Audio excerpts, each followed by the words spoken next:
Hello, ladies and gentlemen, and welcome back to Psychotyme Plays Transistor. In the last two episodes, we talked about movies and video games. Today will be the book episode. And by the end of this episode, I will be leaving the sandbox, so you guys won't have to see any more of these sequential fights for a little while, so yay! So, as far as books go, what are you guys interested in? I've personally been a rather big fan of the Monster Hunter International series. I've read all of those.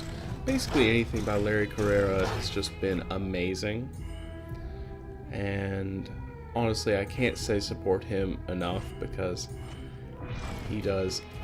Just like, he writes those books that you read and they feel like old, almost like 90s action movies that you're reading. It's hard to describe, but as you're going through his books, you get that feeling that you're reading something really, really fun, and you can tell he enjoys writing every single one of them. I loved his Hard Magic series. If you've not read that one, it's Grim Noir. Hard Magic is the first book. But if you've never read that one, he takes like an old 1940s setting and he applies just a little bit of magic to it, where people that have been born with magic are almost kind of segregated against, the same way that segregation actually happened back in those times. But they see these people as being useful, they're just also not liked by the general public.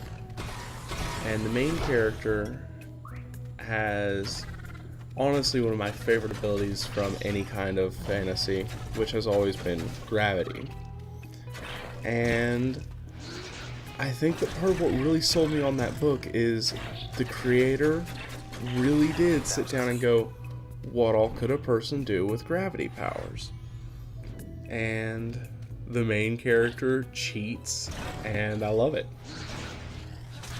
I love that he has given this character excuses for being able to do things, because yeah, technically with gravity you have a lot of versatility in your tool set.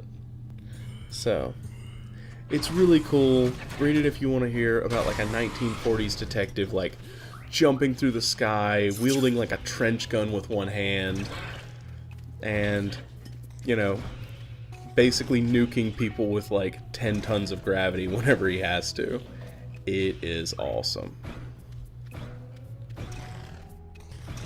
Another book series, or just author in general, that I think that everyone here should look up is Terry Brooks. Now, Terry Brooks is a fairly well-known name in the fantasy realm, and most of what I read is going to be fantasy. I don't find nonfiction very interesting. I'll read things that have educational value, but hearing the life story of people or the events that happen to certain people rarely holds my interest. But now, Terry Brooks is fairly well known because of his Shannara series, which was actually the first book that I ever sat down and read. I don't count whenever I was in kindergarten and stuff like that, where I read, Three Little Pigs, junk like that. That's not me sitting down and reading a book. The first time that I think I sat down and read a book was whenever I was 9, and it was for the Accelerated Reader program. I grabbed the largest book that I could find, which in, my cousin's little section of books that she didn't read anymore was Sword of Shannara. And I sat down and read it. I must have read that book 5 times. And it really does boil down to the fact that it is Lord of the Rings, only more accessible and, in my opinion, better written. That's not to say that Lord of the Rings is badly written, it's just Lord of the Rings features a lot of fluff. And if you've ever sat down and paid attention to how many pages Tolkien could use to describe a forest or a mountain, you would understand that man could seriously fill air. He would sit there and he would describe a place to you until you felt like you were actually there. It's part of what really made his series so great. But on the flip side, it also made his series very, very long and kind of a droll read. Because you could only spend so long reading about how they were heading towards this giant mountain range, and it was big and it was mountainous, and there were giants fighting upon the mountain. It was so large that even the giants were dwarfed by the mountain, and there was snow on it. And I kid you not, if you guys think I'm joking, go and look up the section where he first starts to describe the mountain in The Hobbit that they're heading towards. It is ridiculous. And even going through the woods to get to, like, Tom Bombadil's and stuff like that. Another thing that I'm kind of sad they didn't do justice to in any of the movies, because seriously, that was one of the cooler parts, and they just kind of glaze it over. But lucky you. Yeah, he was a very long-winded writer, whereas Terry Brooks has a more... He gives you the setting, and he gives you things that you would notice as you're going through the setting, but he doesn't just make the characters stop and stare in wonderment for an hour and a half. Gonna beat this around. He gives you that passing glance that an actual traveler would have of, oh, these are trees, and these trees are odd, but I don't really know what's odd about them. I just see if there's something that's not quite normal. I'm not a botanist. I'm not going to stop and take samples. And that's the way that his books are written. Like, you don't get the feeling that every person that walks past a forest has a degree in biology, has like a complete dissertation to write on this particular biome. You get the feeling that they are just doing their rounds to get to the location to finish their quest. And as far as the quests go, if you read Sword of Shannara, very derivative of the Lord of the Rings. And part of that is because Terry Brooks based it off from Lord of the Rings. He admitted as much. He said his early work was very derivative of it because it was what inspired him. I still feel like it is a better read just because you get basically the same story from one Sword of Shannara book that you would get out of 3 Lord of the Rings books. And I kind of like the setting better. That being said, if you are going to pick up a Terry Brooks piece, you really need to do yourself the service of looking up his Magic Kingdom of Landover series. Because it's another one of those series that just captures the idea of being a normal person in a crazy world. It starts off with a character named Ben Holiday, who is a lawyer, who is, he's been a lawyer for years. He has his own law firm. He's rich. And he is looking for an escape. He's looking for some way to not deal with the real world because his wife and his child have both been killed within the past year or two, and he's just never moved on, and he doesn't feel like there's anything left for him in life other than just to work and exist. So he's looking through this holiday manual for this ridiculously decadent brochure, and it's just, buy yourself a weekend overseas to live in an actual castle, be king of a country for a month.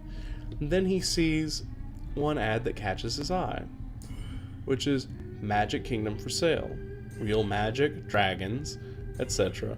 And he laughs, just thinking, oh, that's ridiculous. Then he reads that it has a money-back guarantee on it. And he looks at it and just goes, I'm rich enough that if this isn't what it says it is, I'm a lawyer, I will get my money back. So he goes to it. And it turns out being real, and it's this really great thing of him using his expertise to try to improve this magical world, and it, needing someone like him. And it was really nice. And all of the books that have come out from that series have been excellent reads. I would suggest looking up every single one of them. Um, the newest one, I believe, is Princess of Landover, which features a new character, same kind of setting, but it's a spin-off, kind of. I don't want to ruin too much.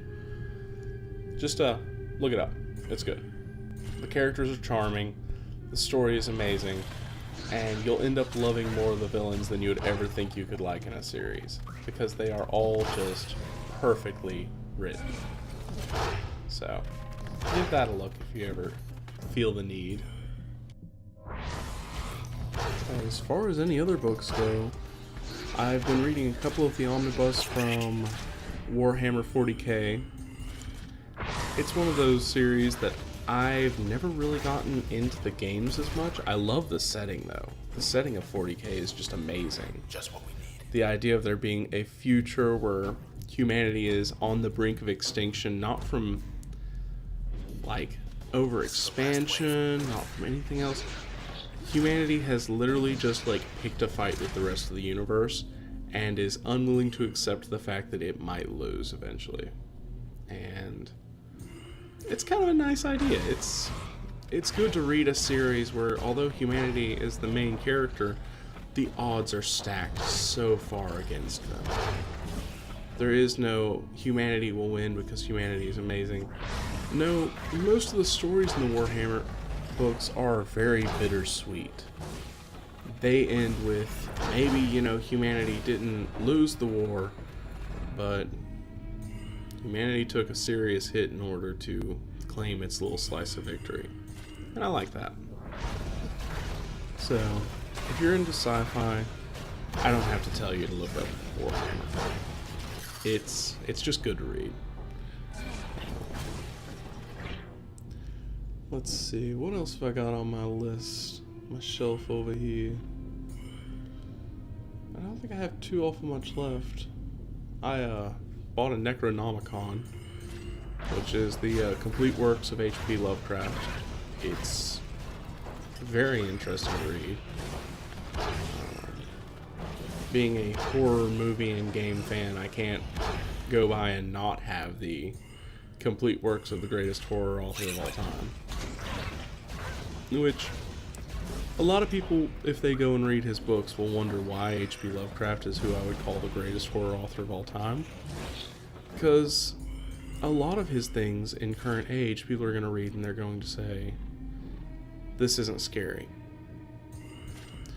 And it's that sad fact that people won't appreciate, like, new young readers, they won't appreciate the kind of work that H.P. Lovecraft has done, most likely. Because he brought the idea of things, in order to be scary, didn't have to be loud, stompy monsters. They just had to be the unknown. Because the unknown was the scariest thing in the universe. The things that you couldn't know, the things that you shouldn't know. Those are what he wrote about, and I really love reading his books. They are just phenomenal. Some of them are not the best, but for the most part, you open up an H.P. Lovecraft, you're going to be in it for a good time. And, woo, I think this is it. Oh yes. Okay. We are actually done here, so I'll catch you guys in the next episode. If you enjoyed this, leave a like, subscribe, all that good stuff. And I'm going to catch you guys on the next episode where we will pick back up with actual plot. So, see you guys later, and take care, okay?